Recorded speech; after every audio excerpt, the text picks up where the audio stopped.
The emergency klaxons screamed through the Galactic Preservation Center's corridors, their piercing wails sending every staff member into immediate panic. Director Zixter's four eyes widened in horror as the holographic display confirmed his worst nightmare. Containment Unit 7 had been breached. Evacuate all personnel from Sectors 12 through 19. He barked into his communicator, his tentacles trembling. The Void Reaper is loose. Elizabeth Chen barely heard the announcement over the rhythmic hum of her floor buffer. The human janitor had her audio implant set to music mode, lost in an old Earth song as she worked through the maintenance tunnels beneath the zoo. When the lights shifted to emergency red, she finally noticed something was wrong. Huh, she muttered, pulling out one earbud. The distant sound of alarms filtered through the ventilation system. Another drill, probably.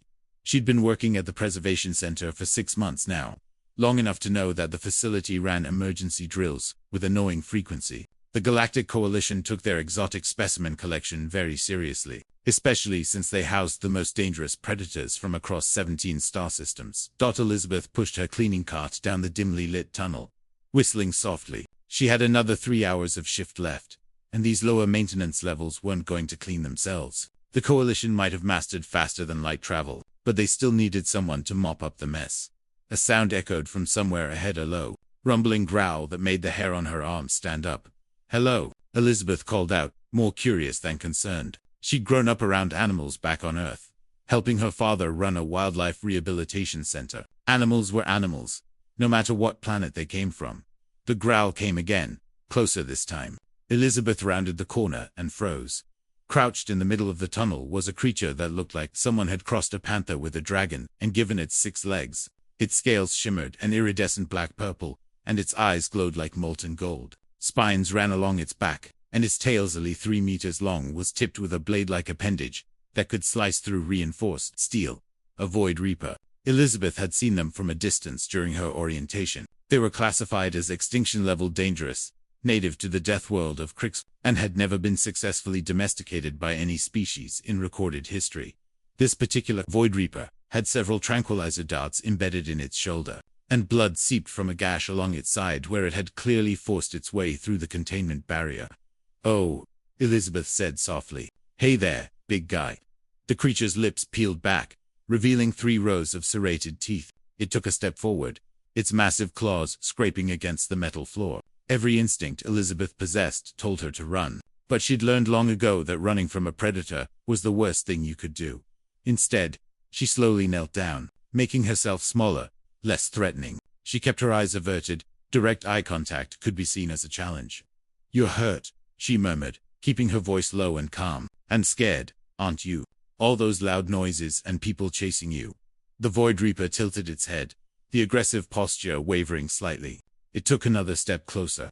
Sniffing the air, Elizabeth very slowly reached into her cleaning cart and pulled out her lunch bag. She unwrapped the sandwich she'd brought, real Earth turkey, a luxury in this part of the galaxy, and gently tossed a piece of meat toward the creature.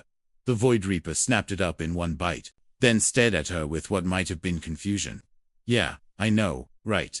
Real meat, not that synthesized stuff they probably feed you," Elizabeth said conversationally. She tossed another piece, this one landing closer to her. The creature approached cautiously, lowering its massive head to eat. Elizabeth could hear its labored breathing. The tranquilizers were taking effect, and the injury was clearly painful.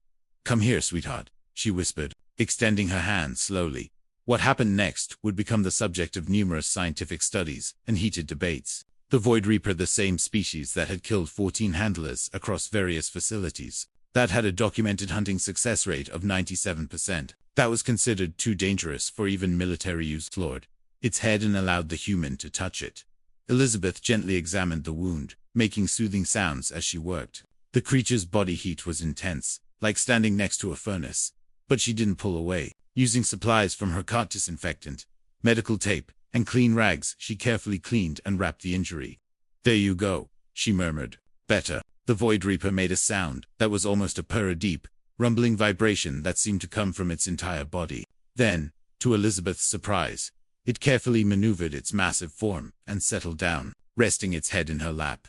Within minutes, the supposedly most dangerous predator in the facility was snoring softly, its body finally surrendering to the tranquilizers, now that it felt safe. "That's how Liam Rodriguez and the security team found them 20 minutes later. Liam, the head of security, stood frozen in the tunnel entrance, his weapon raised but his finger nowhere near the trigger. Behind him, Director Zixter made a sound that the translation device rendered as incomprehensible, shocked whistling. Elizabeth, Liam called out softly, afraid any sudden noise might wake the beast. Elizabeth looked up and smiled. "Oh, hey, Liam. Could you guys keep it down? He's sleeping." "He's sleeping," Liam repeated, as if the words didn't make sense in that order. "Yeah, poor thing was hurt and terrified. All that noise from the alarms probably freaked him out." She gently stroked the creature's scaled head. "He just needed someone to be calm and show him some kindness." Director Zixer pushed forward, all four eyes fixed on the impossible scene before him. This shouldn't be possible. Void Reapers don't trust. They don't bond. They certainly don't." He gestured helplessly at the sleeping apex predator, using a human janitor as a pillow.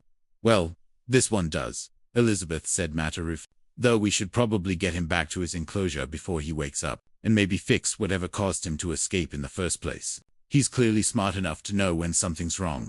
Over the following weeks, as the footage of that night circulated through the Galactic Coalition, it sparked a revolution in Xeon. Scientists who had spent decades studying interspecies interaction were forced to reassess everything they thought they knew, because humanity had done what no other species could. They'd looked at the most dangerous predator in the known universe and seen not a monster, but simply a frightened animal in need of help. And perhaps that was the most terrifying thing about humans, after all their inexplicable, illogical, utterly insane capacity for empathy. Even Liam had to shake his head in wonder as he watched. Elizabeth returned to her janitorial duties, completely unfazed by the fact that she'd just cuddled with death itself. "Humans," he muttered, though his smile was full of pride. "We really are crazy." But it was the kind of crazy the galaxy was slowly learning to appreciate.